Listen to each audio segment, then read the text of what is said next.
வீட்டிலே சிம்பிளாக ஈஸியாக கலர் எதுவும் சேர்க்காம சிக்கன் 65 செய்கிறது எப்படின்னு பார்க்கலாம். 1/2 கிலோ சிக்கனை கழுவி எடுத்து வச்சுருக்கேன். அதில் கொஞ்சம் ஒரு 3லேருந்து 4 ஸ்பூன் கார்ன்ஃப்ளவர் மாவு சேர்த்துருக்கேன். அதோட ஒரு முட்டையை உடச்சி ஊற்றி சேர்த்துக்கலாம். Ginger garlic paste 1 spoon. இது கூட சிக்கன் 65 மசாலா ஒரு ஸ்பூன் சேர்த்துக்கலாம். தேவையான அளவுக்கு உப்பும் சேர்த்துக்கலாம். இது எல்லாத்தையும் ஒரு பாத்திரத்தில் வச்சு மூடி ஃப்ரிட்ஜில் வச்சிடலாம். ஃப்ரிட்ஜில் வச்சு எடுத்துகிட்டு வந்துடலாம்.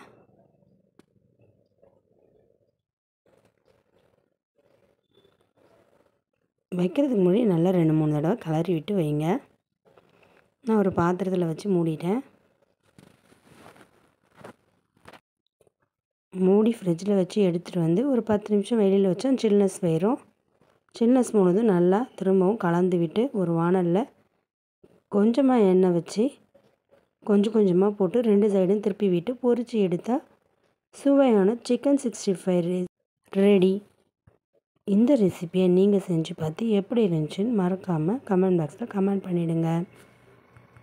இப்படி நம்ம வீட்டிலே செஞ்சு கொடுக்கறது ரொம்ப ஹெல்த்தியான விஷயமும் கூட. எந்த கலரிங்கும் ஆட் பண்ணலை.